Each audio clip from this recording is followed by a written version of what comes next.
JJ, you've been talking for I guess a couple of weeks now, but the connectivity of the group, and tonight, no LeBron, no Luka, still able to get a performance like this. How did you see that as a continuation, and what stood out the most? Very much an all hands on deck game for us. I thought our group was very connected on both ends of the floor. I mean, the Pacers require you to exert a lot of effort, and they require you to play hard. And they don't necessarily run a lot of stuff. They run a lot of concepts, and you have to fly around. You have no choice. Thought our V'ers were great. Our low man was great. The game plan discipline was great. They scored, but they're a really good basketball team. Held them to 42%, 31% from three. They got 26 points in the paint in the second half, but for us to hold that team to 42 points in the paint, hey, we felt like if we could do that, we could win the game.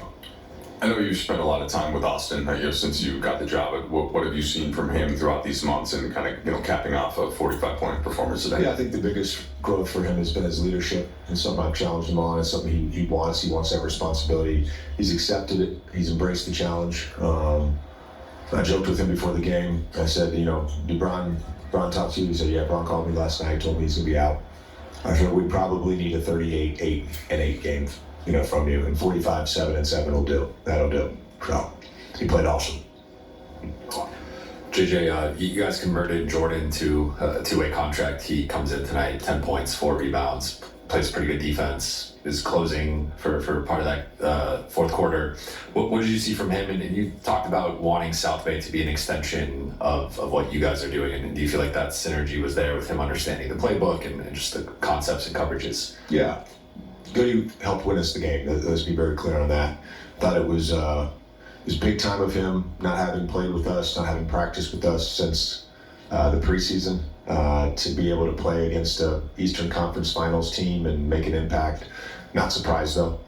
He's someone that we've wanted to have up with us. The two ways we've had have all been really good. It hasn't felt right, particularly with him rehabbing a hamstring injury earlier in the season, and then re-injuring his hamstring. So it's been a challenge to get him up, but we felt like the timing was right to do it now, and to do that after getting called up on Friday was awesome.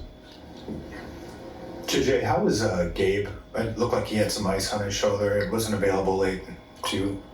So Vando was on a 20-minute restriction. Gabe was on a 25-minute. We ran them 19:48 and 24:56. Okay, was that the minutes with the knee? Is that the restriction for Gabe? Yeah, just a normal minute restriction. Okay. Yeah.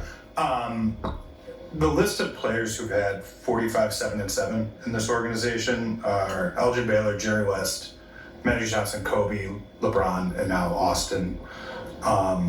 He joked with us the other day, like he doesn't belong in these conversations and stuff like this, but just how important has he been to this team this year, and how important is he going to be for what you guys are doing from here on out?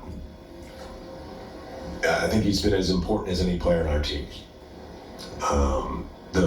When he was out with his, hip, glute, back from the fall, that sort of locked his body up. It was very noticeable that he was out of the lineup, and sometimes it's noticeable when he's out on the court, when he's just sitting on the bench. I mean, he really gives us a lot of pop, and for him to play in that game tonight, Siakam's an all-star this year. Halliburton's been an all-star. I felt like he was the best player on the floor tonight, and that says a lot. He showed up in a big-time play. It's the Jazz and the Lakers on Monday night. Tip-off is at 7:30.